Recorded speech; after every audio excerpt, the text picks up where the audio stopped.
You have to understand, why does China need their oil? Why does Russia need their oil? Why does Iran need their oil? They're not even in this continent. This is the Western Hemisphere. This is where we live. And we're not going to allow the Western Hemisphere to be a base of operation for adversaries, competitors, and rivals of the United States.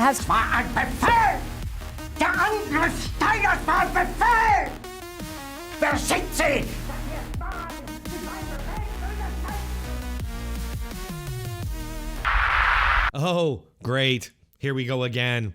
Only a day after the 3-hour Venezuelan war that resulted in the swift capture of communist dictator Maduro, the U.S. Democrat Party media are straight up losing their minds because, of course, they are. Well, there's been no evidence that the administration has presented to justify the actions that were taken in terms of there being an imminent threat to the health, the safety, the well-being, the national security of the American people. So what can the Congress do about it is the next question. Well, the next question is very simple, and that is that we have the War Powers Act, and if it is voted for, if it's voted positively in both houses, then the president can't do another thing in Venezuela without the okay of Congress. I'm curious why the Trump administration decided to leave it intact and only arrest Nicolas Maduro and his wife. You're confused? A human.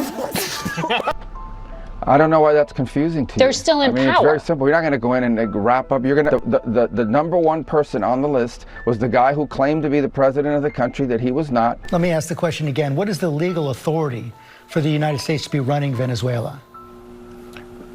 Well, I explained to you what our goals are and how we're going to use the leverage to make it happen. As far as what our legal authority is on the quarantine, I'm very simple. We have court orders. These are sanctioned boats, and we get orders from courts to go after and seize these sanctions. Still haven't gotten a phone call. Well after the operation yesterday, a staffer at the Office of the Secretary of Defense called the staff on the Intelligence Committee. I mean, clearly this is wildly illegal. This is a president who has been operating illegally since he was sworn into office, stealing from the American people, seizing spending power. What's illegal? Now dragging America into a war overseas. The president cannot run a military operation of this size, cannot invade a foreign country without coming to Congress first, without allowing the American public to weigh in. So let's just start with the fact that this was an illegal, unconstitutional regime change effort that had no authorization from Congress, no notification even before it started. However, they once took very different positions that you may have forgotten about. Remember way back in the sepia-toned days of old? The year 2018, when Maduro held fake elections to keep power, and the Democrat Party media said in unison that Trump allowing this to happen was proof that he was Putin's puppet. So check out this compilation of clips that was gathered by a guy named Maze over on X and remixed by me. He is one of the greats when it comes to getting the receipts to hold Democrat Party media accountable to their own standards. Strongman Nicolas Maduro is still in power as Russia's support for him remains steadfast, sending a clear message to the world of America in retreat and Vladimir Putin filling the void. That's interesting. That's very interesting. So these foreign policy gifts that he keeps getting from President Trump not only make him stronger abroad, but also help keep him in power here in Russia as well, Brianna. Part of what President Putin's been doing is looking for spots in the world where there is a leadership vacuum and an opening to have influence. Everyone who knows anything about foreign policy tells you that there's an impact when a global power like the United States is led by someone who actively says we need to pull back. We don't need to be defending these people. Where were they, in the Peloponnesian Wars, whatever. Man. Why is he so susceptible to this kind of message coming from Putin? I mean, he likes authoritarian thugs.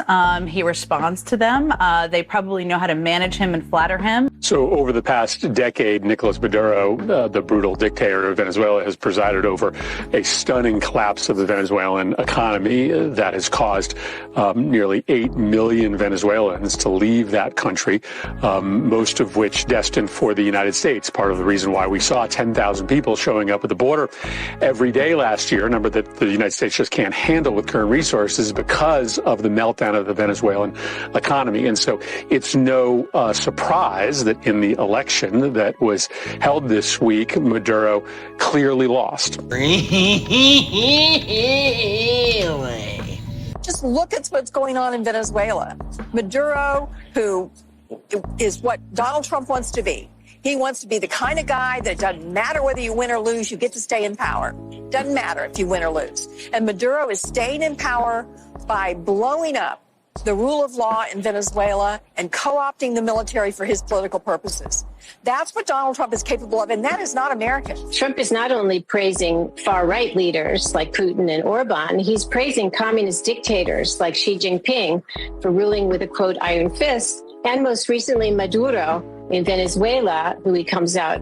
And so it's not even about right or left. What Trump cares about is that, people have deprived these leaders have deprived their people of freedom, and they've maneuvered themselves into positions of absolute power. Are you stupid?